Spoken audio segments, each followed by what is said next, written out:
धुले जिले में अपराधों का सटीक और त्वरित विश्लेषण करने के लिए अब पुलिस को मिली है एक अत्याधुनिक मोबाइल फोरेंसिक लैब वैन। यह वैन अब ब्लॉकचेन टेक्नोलॉजी और आर्टिफिशियल इंटेलिजेंस का इस्तेमाल कर क्राइम सीन पर जाकर अपराधों की जांच करेगी। इस वैन का उपयोग अपराधों के साक्ष्य इकट्ठा करने और अपराधियों की मार्क ट्रेस करने में किया जाएगा। इस वैन में फिरती न्याय वैद्यक प्रयोगशाला की सुविधाएं उपलब्ध हैं, जिससे अब अपराधों का सटीक और तेज विश्लेषण संभव होगा। यह वैन ब्लॉकचेन और एआई के जरिए अपराधों के डेटा को डिजिटल फॉर्मेट में कलेक्ट करेगी और जांच की प्रक्रिया को ज्यादा सटीक और प्रभावी बनाएगी।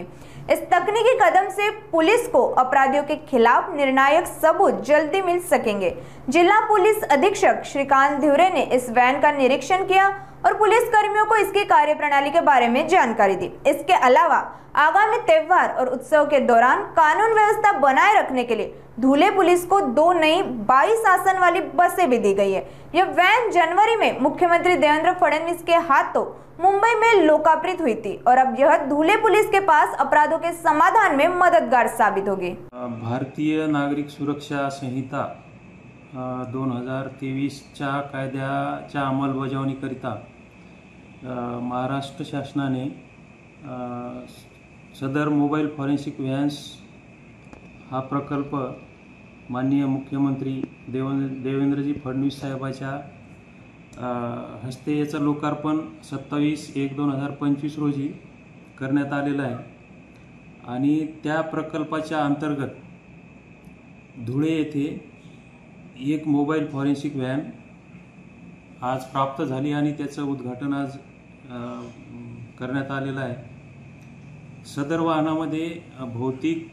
रासायनिक आणि जैविक तसेच डिजिटल पुरावे, त्याचे पुरावे कसे गोळा करावेत आणि ते मोबाईल फॉरेन्सिकच्या तज्ज्ञाकडून ते गोळा केलेले पुरावे प्रयोगशाळेत योग्य प्रकारे कसं सुरक्षितरित्या पाठवण्यात येतील, त्या अनुषंगाने त्या वाहनामध्ये सगळ्या आधुनिक सुविधा उपलब्ध असणार आहे आणि ती व्हॅन आपल्याला 24 तास त्या व्हॅनमध्ये कर्मचारी राहणार आहेत आणि ती व्हॅन आपल्याला 24 तास कुठेही घटना घडली तर त्या ठिकाणी ती व्हॅन आपल्याला उपलब्ध राहणार आहे, जेणेकरून की त्या वाहनाच्या आधुनिक उपकरणामुळे त्या क्राईम सीनवरचे जे काही पुरावे आहेत, जसं की काही घटनास्थळावरती केस असेल, रक्त असेल किंवा लाळ असेल किंवा एखादा बटनासारखाचं काही झटापटीमध्ये त्या ठिकाणी पडलेलं असेल, तर असे काही जे काही भौतिक पुरावे आहेत त्या भौतिक पुराव्याच्या आधारे आपण भक्कम पुरावा त्या आरोपीच्या विरुद्ध मांडू शकतो आणि त्याला कोर्टात जास्तीत जास्त ज्या काही सजा होणार आहेत तर त्या अनुषंगाने या फॉरेन्सिकचा फार मोठा असा उपयोग आपल्याला होणार आहे। तर हा जो प्रकल्प कार्यान्वित करण्यात आलेला आहे